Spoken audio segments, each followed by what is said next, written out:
大家好，欢迎收看今天的节目。面带伏羲必显贵，这是一句流传已久的诗人俗语。它的意思是，如果一个人的额头上有一块像犀牛角一样的骨头，那么这个人必定是有贵气和富贵命的。那么这种面相特征叫做伏羲，它是怎么形成的，又怎么看出来的呢？首先，我们要了解伏羲这个词的来源和含义。根据《说文解字》的解释，伏字本意是握的意思，而羲字本意是一角兽的意思，因此伏羲就是指握着的一角兽，也就是犀牛。犀牛是一种生活在亚洲和非洲的大型哺乳动物，它的头部有一或两个角，是它的显著特征。在中国古代，犀牛被认为是一种神兽，有着吉祥和威严的象征意义。《山海经》中记载，犀牛是天子之兽，能够辟邪驱瘟，保佑国泰民安。《礼记·礼运》中说，犀牛是六畜之长，能够统领百兽，象征着权威和领导力。《诗经·小雅·陆敏》中说，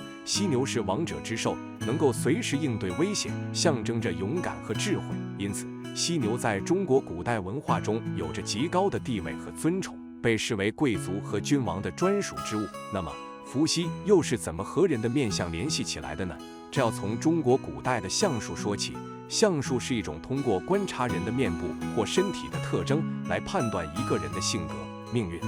福祉等信息的学问。相术的起源可以追溯到远古时期，当时人们对自然界的万物充满了敬畏和好奇，认为它们都有着神秘的力量和意义，因此他们开始模仿和借用自然界的形象和符号来表达自己的思想和情感，也用它们来解读自己和他人的命运。在这个过程中，犀牛作为一种神兽，自然也被引入了相术的范畴。相术家认为，犀牛的角是它的精髓所在，是它的灵性和力量的体现。因此，如果一个人的额头上有一块像犀牛角一样的骨头，就说明这个人具有犀牛的神韵和气质，也就是说，这个人有着高贵的血统和富贵的命运。这就是面带伏羲必显贵的由来。接下来我们要探讨的是，伏羲是怎么形成的，又怎么看出来的呢？从生物学的角度来看，伏羲其实是一种先天性的骨骼畸形，也就是额骨的发育异常，导致额头上有一块突出的骨块。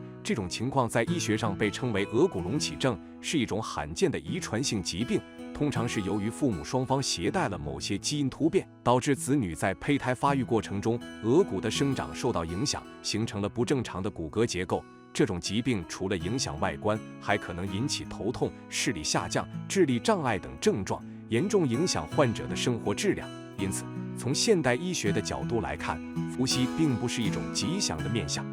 而是一种需要治疗的病症。那么，从相术的角度来看，伏羲又是怎么看出来的呢？相术家认为，伏羲并不是一种固定不变的形态，而是根据不同的形状、大小、位置等细节，可以分为3种等级：一等、2等、3等。一等的伏羲是最为极品的富贵之相，它的特征是额头上有一块方形的骨头，覆盖整个额头，从发际到印堂，从眉尾到鬓角。这种伏羲也叫做方形伏羲或金龙伏羲，有此相者必然是天之骄子，才华横溢，权威无敌，为官至少是将相之列，为民至少是富甲一方。2等的伏羲是次于1等的富贵之相，它的特征是额头上有一块长圆形的骨头，覆盖额头的2/3，从发际到印堂，左右以额角为界。这种伏羲也叫做椭圆伏羲或巨鳌之脑，有此相者必然是才智过人，聪明灵活，文武兼备，为官至少是大臣之位，为民至少是富可敌国。3等的伏羲是最低级的富贵之相，它的特征是额头上有一块圆形的骨头，只覆盖额头的中央部分，从发际到印堂，左右以眉尾为止。这种伏羲也叫做圆形伏羲或武库之相，有此相者必然是意志坚强，勇敢果断，执掌武权，为官至少是将军之职，为民至少是富有名望。所以伏羲怎么看，其实就是看它的形状、大小、位置等细节，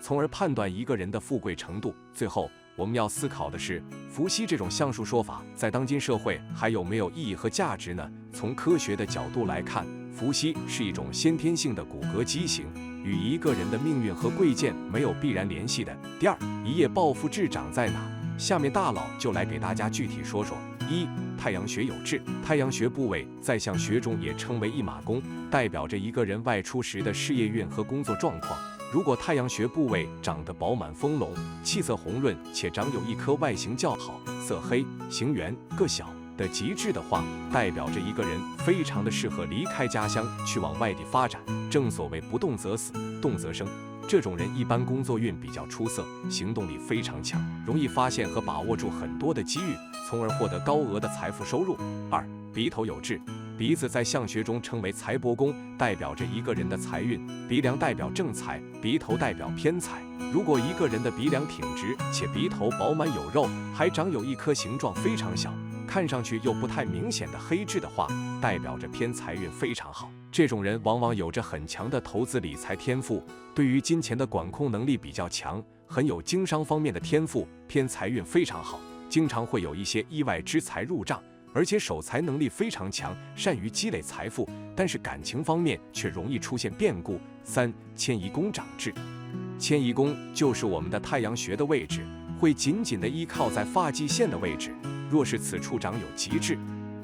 则说明此人的财运不错，在事业上会得到贵人的提携与帮助，往往会凭借自己的努力去赚取更多的财富，有本事过上富裕的生活，至少经济上不用发愁与担心，就能够过得非常的好。而且他们的婚姻比较稳定，易得到幸福美满的生活。4. 下巴长痣，下巴及地格，往往代表的是一个人的晚年运势与个人的聚财力大小等，会以下巴长得饱满明亮为福气。一个人的下巴处长有极痣，则属于典型的财主痣，往往这样的人自身的财富积累会明显的高于常人，而且他们的家底厚实，有不少的动产与不动产。越是富裕的人，他们个人的胆子也就会越大，财富自然也会越来越多。5.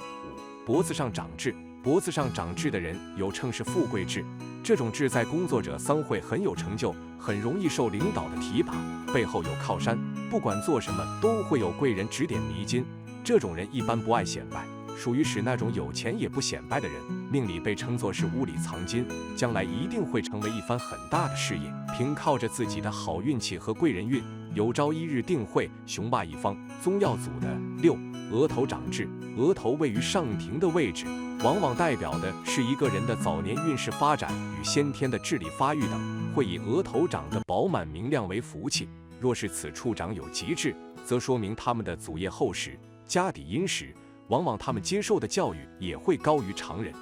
拥有非常优质的资源，日后的发展自然不会太差，只要是肯努力，必定会飞黄腾达。但若是此处长有恶痣，早年辛苦，运势一般，需要付出的努力较多。7. 颧骨长痣，从一个人的颧骨长得好坏，可以判断出一个人的事业、财运、权力大小等。若是在颧骨的位置处长有极痣，则属于贵人痣，往往这样的人有眼光，有领导力，干劲十足，会给自己的经济带来不错的发展。而且他们的人格魅力极强，属于典型的实力派，能得到上司下属的青睐，只要是给到他们机会，就一定会飞黄腾达，不愁仕途。8. 头顶长痣，头顶长痣在相学中，若是一个人的头顶的方位处长有极痣，则他们天然生成的出世条件就会十分的好，日子方面过得比较富足，运气也会比较强，在作业上会具有上司与领导的提携与帮助，开展空间比较大，